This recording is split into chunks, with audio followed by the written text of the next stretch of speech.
Takk kærlega, ótrúlega gaman að fá að vera með ykkur hérna í dag. Og eins og annars sagði þetta að fá að tala hans við ykkur gervigreind bara svona almennt. Ég í dag að leiða þessa gervigreinda ráðgjöf hjá KPMG. Vissulega bara 2 vikur eftir þar, að fara í annar gig eftir smá. En áður fyrir að tala um gervigreind og hversu frábær það þetta bara að byrja að tala um sjálfa mig, eins óþægilegt sem ég finnst það. En síðust ár hefur ansi marga hatta.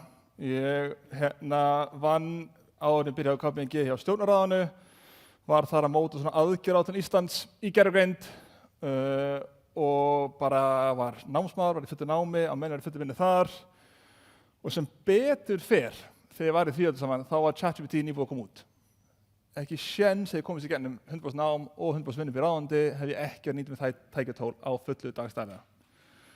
En áður en ég fór í þann bransa, allan saman, þá var ég svolítið í þessu nýsköpunar sprota bransa sjálfur. Ég hef búið í Þýskalandi, Kína, Ástralíu, Bretlandi og var þar í eigin rekstri. Hef fengið örugglega hátt í 300 milljónir krónur í fjármögnun og styrki á síðustu árum fyrir sprotafyrirtæki. Þetta var svona örstutt að fara í gegn það sem ég verið að gera þar. Fyrsta verkefnið var svona samstarfsverkefni með Katrínu Tönju og Annie Mist, þar sem byggði til heyrnartól, sérstaklega fyrir íþróttafólk og hendaði mjög vel að vera þá búsettur í Kína, þetta framleitt allt saman.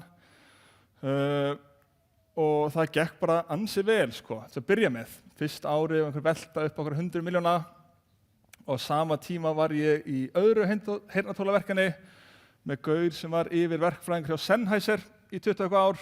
Sömuleiðis gekk það mjög vel, velta aftur okkur 100 milljóna fyrsta árið, en vandinn hjá mér með bæði þessi verkefni var að vantaði ástríðuna mín megin.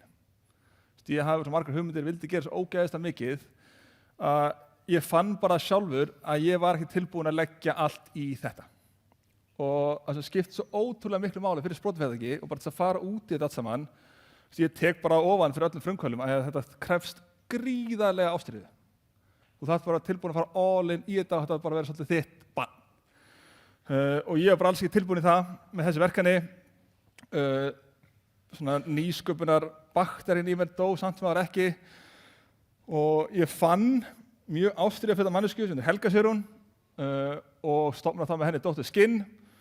Og ég sit bara þar í stjórn í dag, ekkert involverið í dagstæðlegum rekstri, en það gengur ótrúlega vel og það bara því að Helga ógeðslega passionate. Þetta er bara hennar ástríða. Bara frá því að hún var 12-13 ára gömul, þá var hún með húðvandamál, vildi fara að leysa það hausverk fyrir sjálfa sig, hefur að rannsaka það ógeðslega lengi og enda sem efnaverkfræði sjálf og bara verkefnið og fyrirtæki gengur bara út á hennar ímynd og það sem hún að gera. Og það sem ég finn svolítið með hjá henni, að það eru bara 2 í rekstrinum dagstælega, að það þurfa að vera með svo ótrúlega marga hatta. Og sem betur fer með tilkomu gervigreindar getur verið með miklu fleiri hatta en þú gafst á það fyrr. Og bara núna jólin kom út nýtt líkan frá Claude sem smá svona creepy gott og á X sá ég, á meðan allir voru að njóta þess að vera jólin eitthvað chilla, þá var ég bara að lesa svona tilvistarkreppu pósta frá forriturum á Reddit jólin. En á X þá kom þessi mynd sem mjög skemmtileg. Það bara svona að framtíðar teymið þitt verður bara ekkert nema Claude og að kona sem birti þetta á X og svo viku seinna birti hún þetta. Hún þótti bara allt og hæg sjálf, var bara fyrir, þannig þau bara hendi henni út í teyminu. Það er alls ekki þannig sem þetta er að fara að virka á næstunni, en það býður upp á bara allt aðra möguleika. Og svona stærsta konceptum kannski hefur að breyta heiminu hvað mest nú þegar með gervigreind, það koncept kallað vibe coding. Ég fann mér út í það eftir, en það er svona sú notkun á gervigreind sem gerir kleift að búa til forrit lausnir upp bara í textaformi. Bara skrifa texta, ídra enter, fara út appið. Það var annað koncept nýlega, sem er mjög áhugavert og mjög skemmtilegt, eitthvað sem tengist ykkur mjög mikið, og það er svona vibe founding. Þannig í staðinn fyrir að nota bara þessar lausnir sem hjálpa ykkur að skrifa kóða, þá þetta líka hjálpa bara stofna fyrirtæki, sjá bara reksturinn í upphafi og það er aðalið sem er prófessor við Wharton háskólan í Pennsylvania og hann er að kenna stjórnunarnám og hann er bara að byrja öll námskeið núna að kenna fólki að vibe founda. Bara gefa þeim aðgengi að Google Anti-Gravity og Cloud Code og hann vildi meina að nemendur í honum gæti gert meira á 3 dögum með þessi tækjatól en þau gátu gert yfir heila önn áður.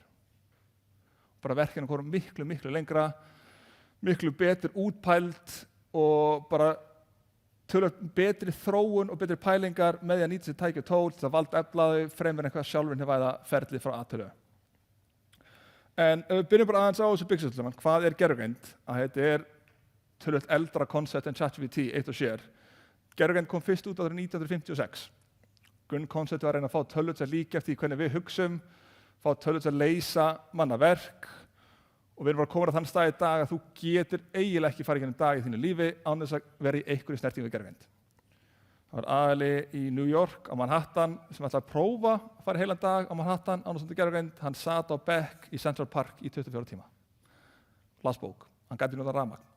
Rafmagnskerfið í Manhattan stýrt af gervigreind.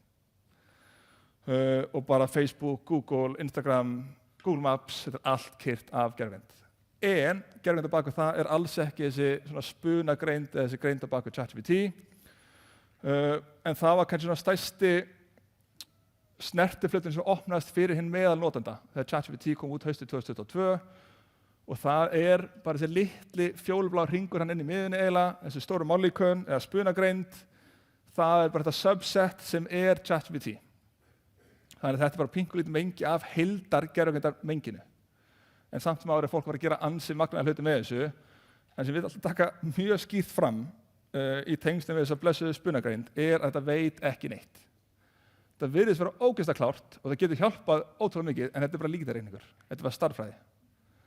Það brýtir niður orð og búta, hver bútur 14.000 talna vigur og svo það líkindareikningur. Aftur og aftur og aftur og aftur. Ég sat í línulegri algebru í verkfræðinni fyrir svona 10 árum síðan og hugsaði, ég mun aldrei nota þetta.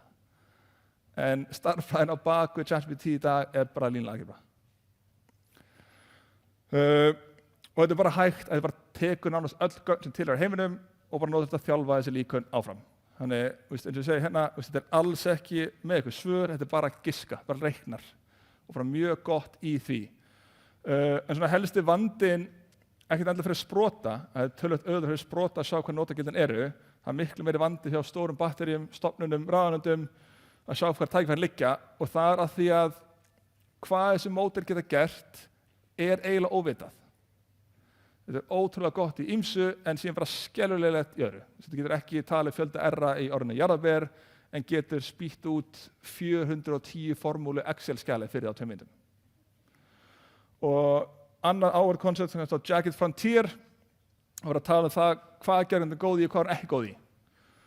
Og ef við bara pælum í myndinni lengst til vinstri, þessi hringur, hann á svolítið að sýna hvað svona okkar mannlega þekking liggur og rauðu útlínar hversu góð gervigreindin Og þessi mynd lengst til vinstri á að vera svona þegar ChatGPT kom út og svo við komum að stjarnan cirka í dag. Aftur, þetta var ótrúlega gott í ýmsu en skellilegt í öðru. Og vandinn pínu sá að fyrirtæki sem að búa til þessar lausnir í dag ekkert endilega að hugsa hvað notagildin, þau bara að reyna að búa til sem best líkan. Þannig að finna notagildin liggur svolítið hjá okkur. Hvað þetta hentar okkur og allt þetta. Og sömuleiðis það svolítið þannig að við erum komin þann stað í dag að líkönin sjálf og hversu góð þau ekki flöskálsinn. Flöskálsinn miklu frekar á öðrum stöðum, í regluverkinu, í innri ferlum. Bara sem dæmi, þetta var mjög gott að hjálpa læknum upp á að finna ný lyf, en samt sem áður þurfa læknar að fara að gera klínískar rannsóknir.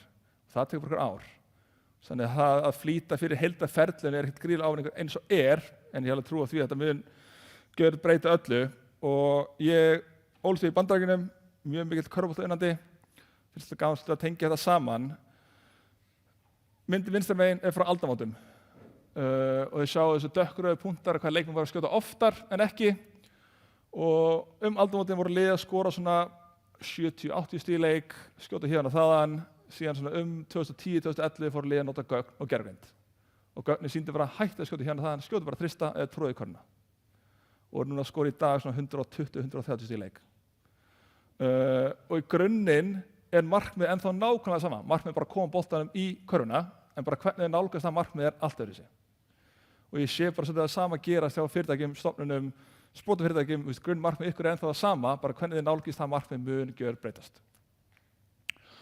Og af hverju alltaf tala þessa blessuðu gervigreind? Þetta eina sem ég tala ég með svona 5 kynningar í viku að tala þetta aftur og aftur.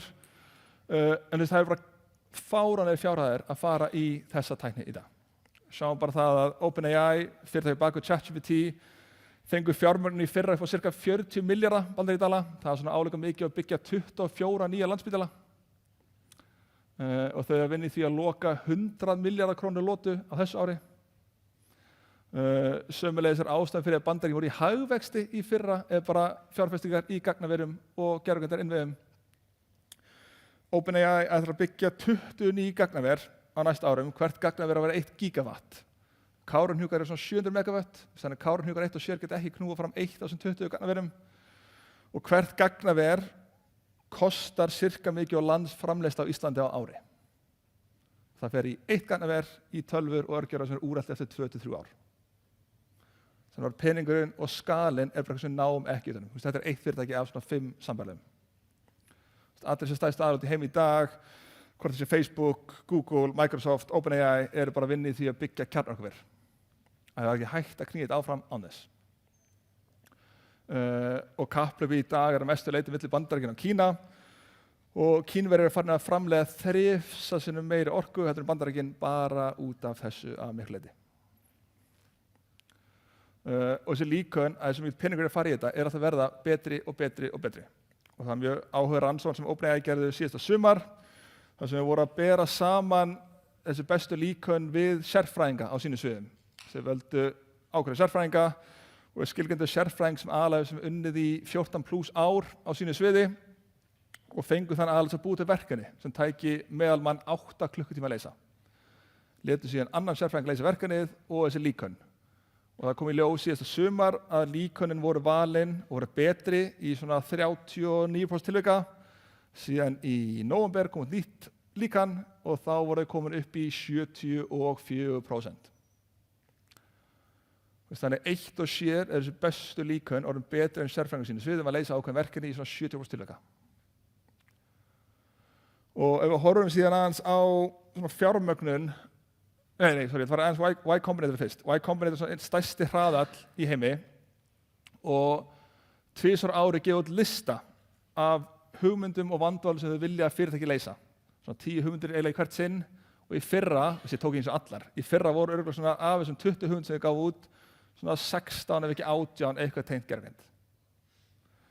Bara ein hugmynd hana bara mjög áverð, bara þau vilja sjá fram á það að einhver byggir $100 milljarða fyrirtæki með 10 manna teymi. Það sjálfsög ekki hægt nema að hafa þessa tækni á fullu. Það ekki hægt í dag, en mögulega hægt eftir 2, 3, 4, 5 ár, maður veit ekki. En þau bara sjá fram á tækifærin í þessu eitt og sér eru í tækni. Og við horfum bara á svona unicorns í Evrópu. Í gegnum tíðina hefur oft Kína verið að framleiða unicorns, eða oftar og fleiri unicorn heldur en við í Evrópu.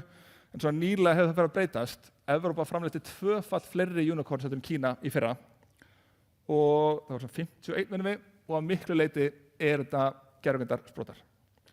Allir þessi aðlar hægra megin, þetta allt gervigreindar fyrirtæki. Lovable fara hans út í þeirra tekjur eftir, en þú veist, Legora löffræði gervigreind, Synthesia allt tengt gervigreind, Eleven Labs að búið til raddir og mikið af þessu bara í Norðurlöndunum. Svíar fáránlega góðir að spýta út svona gervigreindar-sprotum og hefur gengið mjög vel af þeim síðustu svona 3-4 ár að hagnýta tæknina. En eins og myndist á áðan, jólin í ár voru svolítið svona wake-up call fyrir marga foreldra og að tala það að svona kanarifugglinn í kólnámunni, ég veit ekki hvort að unga kynslóðin tengi við þá myndlíkingu, en í gamla daga í kólnámum þá vorum við svona kanarifugla og þeir föttuðu fyrst eða var mögulega eitthvað svona reykeitrun, eitthvað eitrun í gangi. Þeir fóru að falla, þá áttu allir aðalega hlaup út og menn vilja meina svona sama sé að gerast með gervigreind. Það séu svona foreldrar sem fannir að finna fyrst fyrir þessu og eins og myndist á með Lovable. Lovable er svona vibe coding laust sem bara gerir kleift að skrifa texta og fá út app. Það er það einfalt í notkun að þeir fengu 10 ára gamlan gutta til að gera demóð þeirra í nóvember fyrir svona einhverjum milljón manna. Hann bara lýsti hérna langar að æfa mig í starffræði, búið til app fyrir mig, skrifa textan, ýttu enter, bara langar að hafa þetta blátt, ekki grænt, ýttu enter, fekk þetta appið. Og sjálfsögðu virkar þetta mjög vel í prototímum en ekki endilega svona enterprise skala, en Lovable gaf út sína fyrstu lausn í nóvember 2024. Tekjuna þeirra á árlega grundvelli eru nánast eins mikið á Síminn í dag. Þetta fyrirtæki er rétt rúmlega eins árs gamalt. Sturlaðar tekjur. Og það sem gerðist í desember var að koma út þennan nýtt líkan, sem heitir Claude Opus 4.5 frá Claude. Þetta graf hérna sýnir hversu góð þessi líkön eru að vinna samfleygt og leysa verkefni. Og þeir vilja meina að Claude Opus getur leyst núna verkefni sem tæki okkur manneskjum svona meðaltalið 4 klukkutíma að leysa. Það var áður fyrir að svona tvöfaldast á hverjum 7 mánuðum, en þetta var ansi stórt ökk núna. Og svona var bara Reddit í desember. Endalaus aðalum að tala um það að bara þeir sjá eiginlega ekki fram á það hvað þeir eiga að gera eftir x ár. Ég er alveg á því að það er ekki þannig að vera minni þörf á hugbúnaðarfræðingum, af því að þeir þurfa ennþá að vita hvað það að gera, hvert við stefnum, og við fannst meira út í það eftir, en kannski það sem verður erfitt er kannski fyrir þess að junior hugbúnaðarfræðinga að komast inn í geirann. Sjáum bara strax í dag, aðal sem verður útskrifað sem masterskráði frá Stanford í tölvunarfræði er ekki endilega að fá vinnu. Bara einn besti háskóli heimi og bara það gengur miklu verra að fá fyrir vinnu í dag. Og bara svona eitt dæmi með Claude, þessi kona er Principal Engineer hjá Google. Hún bara birti þetta opinberlega á X jólin og sagði það sem Claude gat gert á klukkutíma voru hún og hennar teimur að leysa í ár. Og erum ekki að tala um hverja lélega forritara, bara tala um með bestu forritunum heimi á Google, bara voru að reyna að leysa þetta í ár og Claude gat gert sambærilega lausn á klukkutíma. Og bara svona jarðtengið aðeins við Ísland.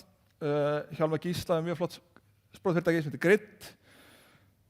Vissulega er hans teymi uppbyggt af verkfræðingum, tölvunarfræðingum, þannig að þetta henta þeim töluvert betur, en hann var með svona 2 innanhús SaaS-lausnir sem kostuðu svona 5 milljónir á ári.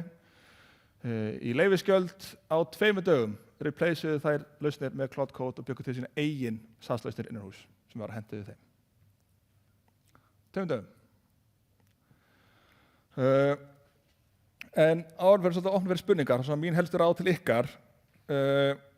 Ég er mjög hrifinn af þess að hann segir hérna, þessi arkitekt, bara tala um það að því meiri sem við notum gervigreind, því meiri minn okkar grunnhæfni skipta máli.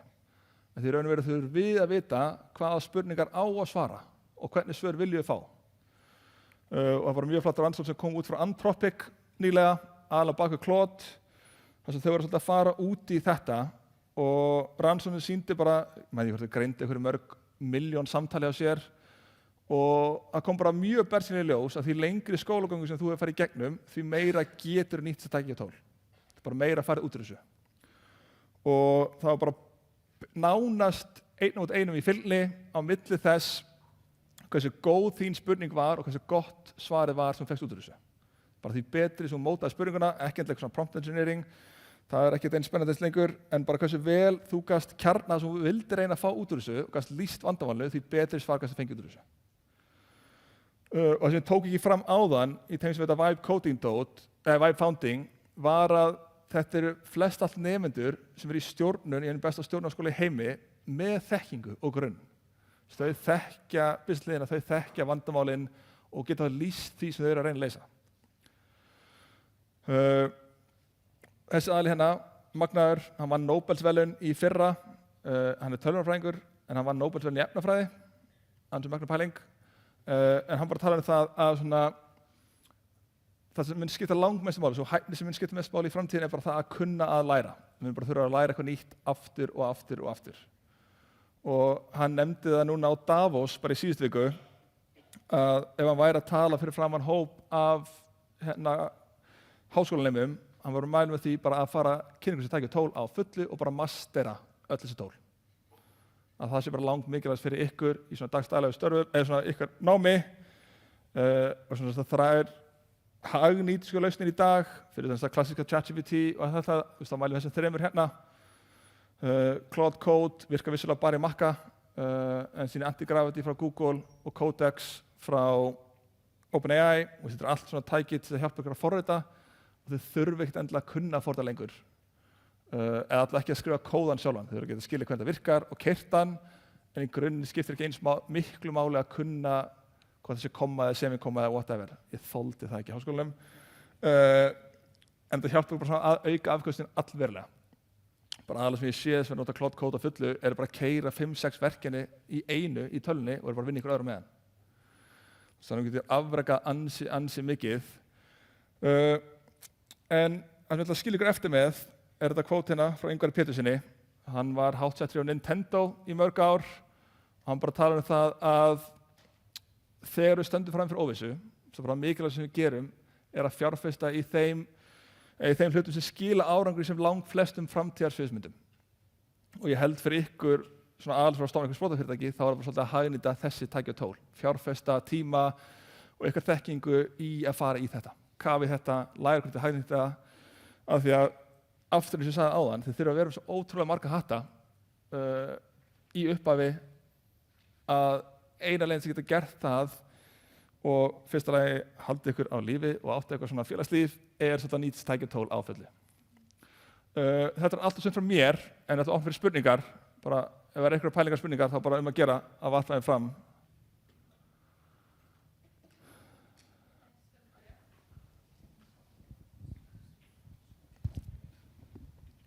Út af öllu þessu Cloud Code og því dæmi, heldur þú að þeir sem eru að læra forritun, þú veist, mér líður eins og, ég veit kannski ekki hvernig staðan er í dag, en mér líður eins og back in the days að þeir voru bara kónganir. En núna þá er þetta komið, við bara svona, sorry, skilurðu, þú veist, spurningin er basically, þú veist, er þess virði að fara að læra að forrita þegar þetta getur gert fullt fyrir þig? Ég held að þessi 100% þess verið ennþá.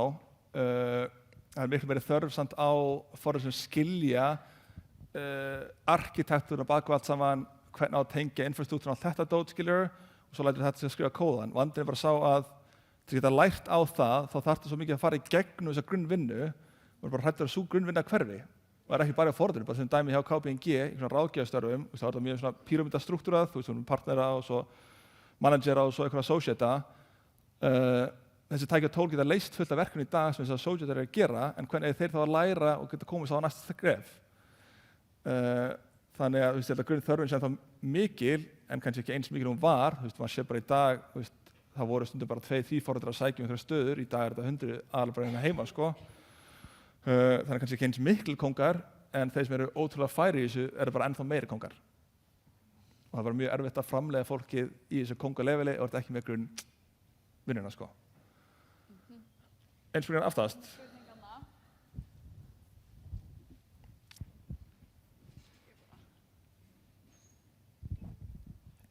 Quick question about how much would you expect a company to spend on their AI budget? McKinsey just had a report that said you get about maybe 14% efficiency gains by using AI. I know companies who are budgeting 100,000 kroners to 200,000-300,000 kroners per employee extra. All this vibe coding stuff is great, but it's not free, and no one yet today has talked about the costs. And it's being subsidized as well. Yes, I mean, like you showed the slide, Hjalli saved $30,000. How much did he spend? And now he's got problems where he has to babysit it, back it up, fix the bugs. It's now his problem as opposed to the SaaS. I think there's no simple answer to the question of how much you should spend as a company, as a percentage. I think it depends a lot on sort of what your particular bottlenecks are in terms of how much time, how much you could free up and how much time you could use for other things. It depends a lot on your structure and so on. But it's not like $25 a month. No, definitely not. Me personally, even though I'm not allowed to use any of these tools in KPMG, like they have their internal tools, I probably spend close to $300-400 a month myself, and that's just on sort of side projects. So I think it's definitely a much higher number than people expect. It'll become much higher in a couple of years as well once they stop subsidizing these sort of costs because they're much more expensive than they should be. Like Copilot, for example, for Microsoft, I think that's like $20 a month, and Copilot is losing money per license. So there is an inflection point at which the AI costs more than the employee, the efficiency savings. For sure, but I doubt there's many companies spending more per employee on AI than they are employee costs, especially here in Iceland. So when you have employee costs here in Iceland are quite high, I think that inflection point is much, much higher than sort of in other countries for sure.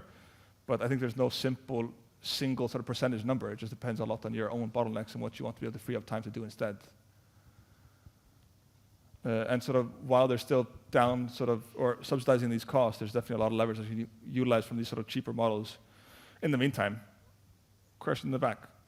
Yeah, I have worked with AI for a few years, and I managed to improve scientific findings by using AI to analyze the research papers. So I was able to outperform the researchers of the universities and fix the formulas and then send that in.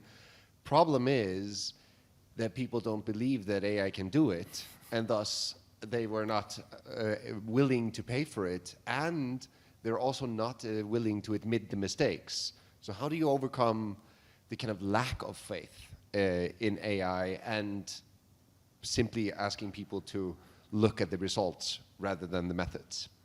Again, not a very simple question to answer, but we had a survey that we did internally within KPMG on a global level recently, and it showed that even though these models are getting better and better and better, overall trust is going down.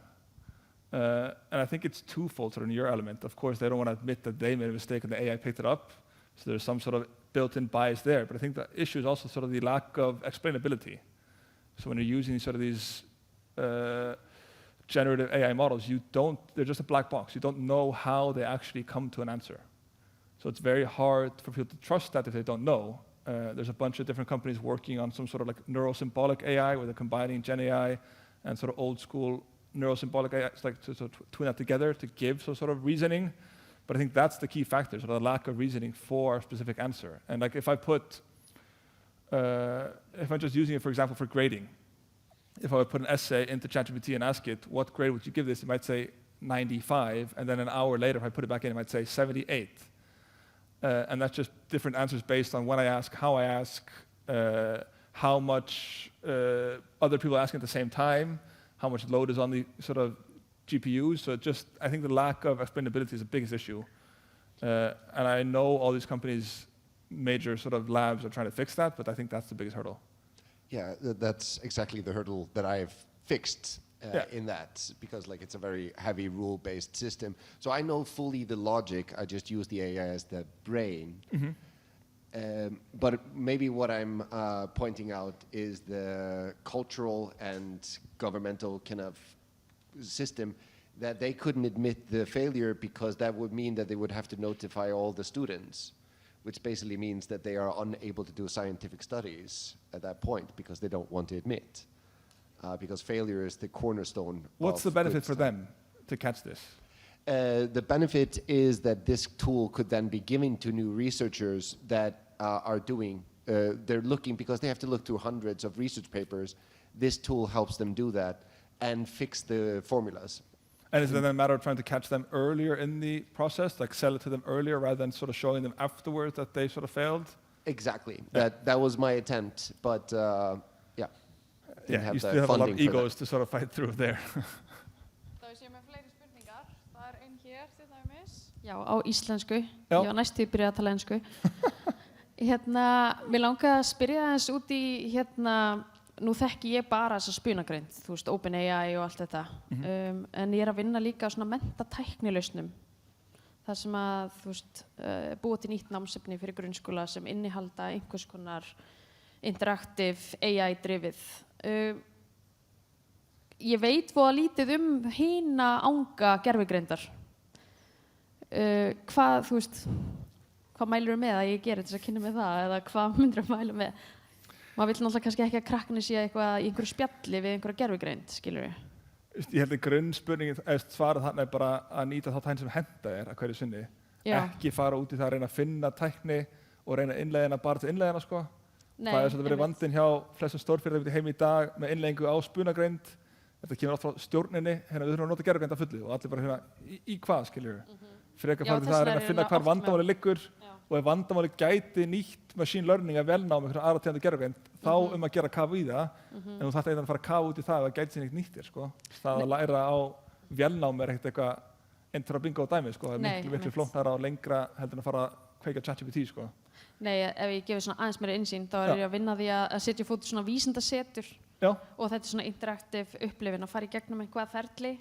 En svo eitt sem ég get kannski einhverju tengja við, þá er ég að vinna svona samfélagslegri nýsköpun með það, að vinna með menntakerfið og að kenna að það er ekkert svo gefið að maður fá einhverja styrki.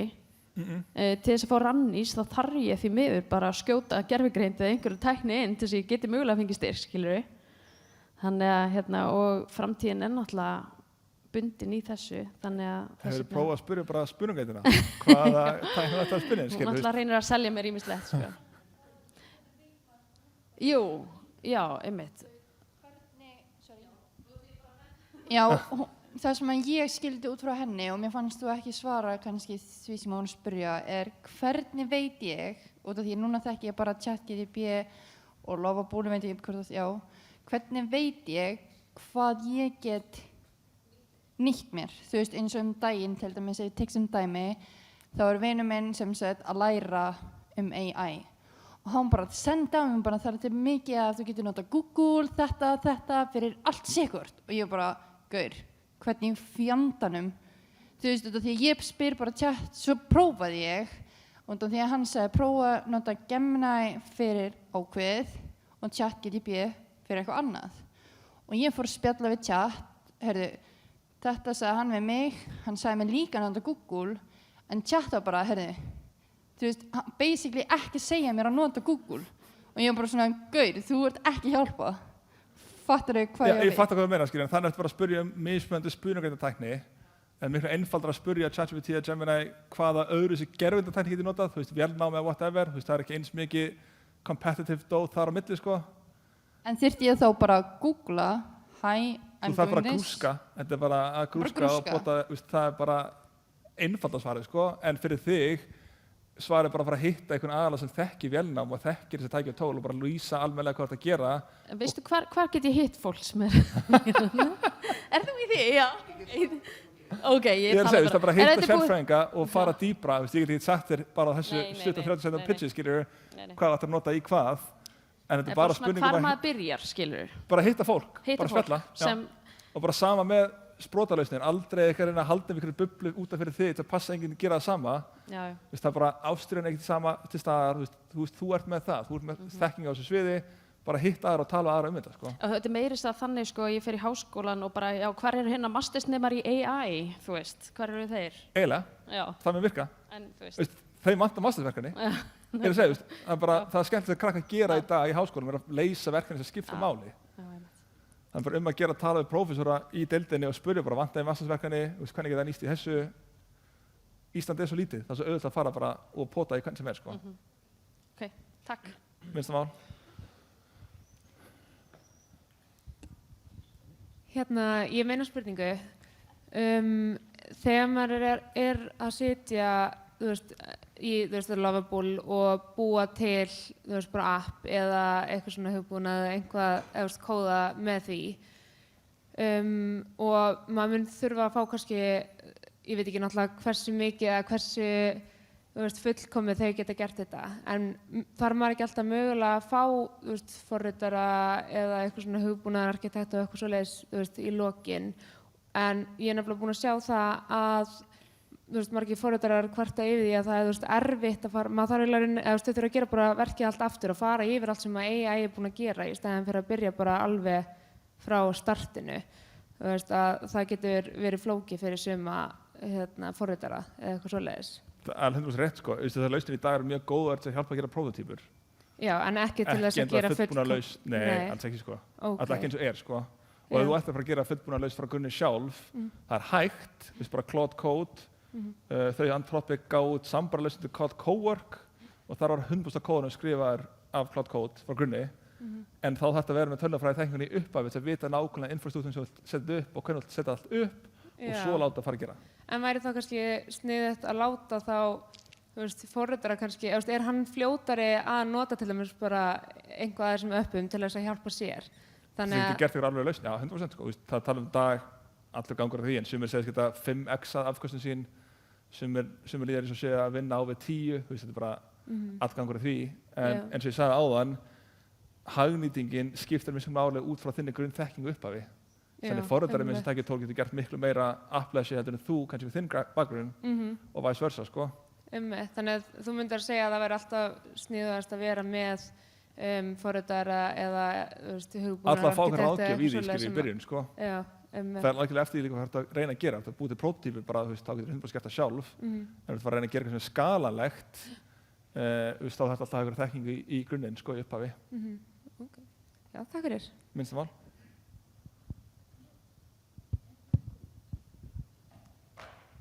Kannski ein spurning í lokin.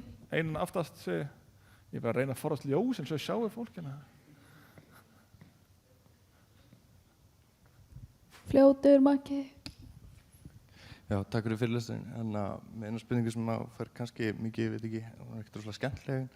Ég var bara að pæla með þessu orkunótkunina og það er mikið talað þessu vatnsnótkun gervigreinarinnar. Er það mikið áhyggjuefni og er þetta að fara út í það eins og myndist ekki á hann kjarnorkuver og hversu sjálfbært er þetta og hversu miklar áhyggjur ætti maður að hafa af þessu vatnsnótkun og orkunótkuninni? Er þetta að vera verra eða er þetta að fara að skána með einhverjum lausnum?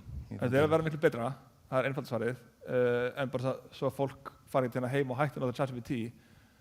Eitt spjall í ChatGPT er eins og að horfa á Netflix í 8 sekúndur.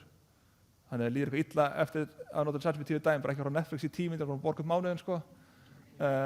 Og sömuleiðis með svona vatnsnótkunina, fólk hélt uppalega að þetta var svona hálfu líter per spjall, þetta er svona nær 5 dropum og bara setjum þetta í samhengi. Ég held að gagnaver í heildina, ekki bara gervigreindagagnaver í Bandaríkjunum, nota undir 6% af vatnsnótkun við golfvelli.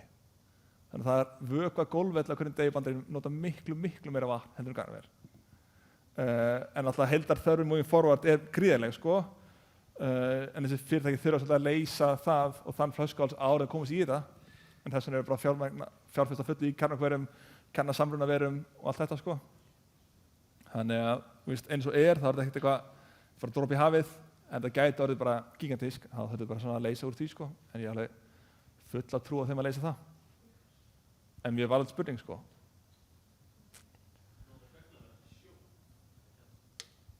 Oftast ekki. Þeir þurfa oftast að fá hreint vatn til þess að tryggja það að tölvuna fari ekki að rótast.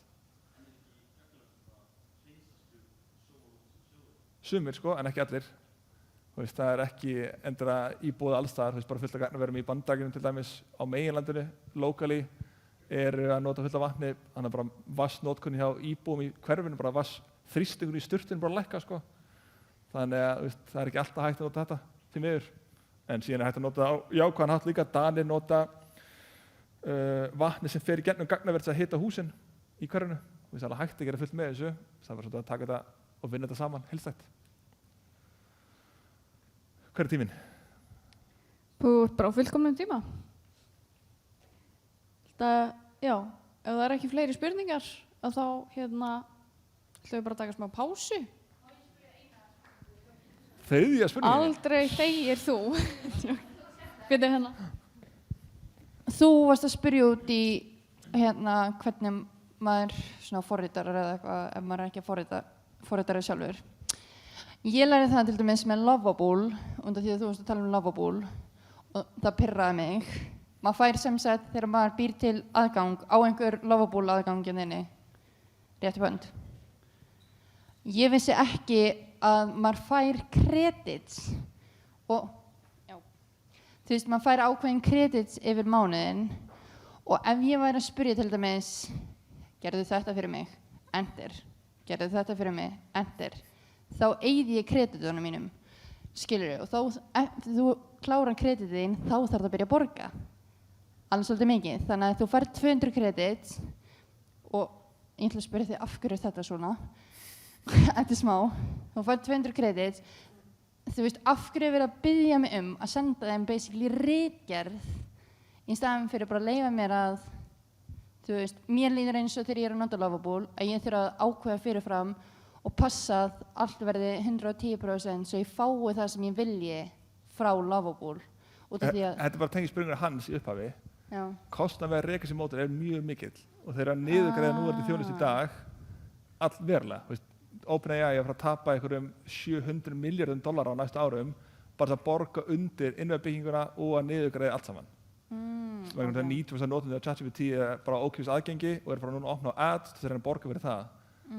En það er svo fáir að borga subscription og bara kostnaður að reka og nota módel er gríðanlegur. Þannig ef forritar í dag var að nota fullu og var að borga raunkostnað, þá var að kostnaðan per forritar kannski ykkur 100.000 kallar, sko. Þannig að það er ekki, það er þessi að reyna að fá þess að skrifa ritgerð, þetta er bara þess að reyna að rukka fyrir þjónustuna. Og þetta er rukkað per token eiginlega, þannig hvert orðið brotur er í bút og hvert bútur telur sem token og heldur hluti tokenans er rukkað síðan. Cool. Já. Þá, já, bara takk Já, kærlega takk Gísli fyrir mig. fyrir. Það var geðveikt.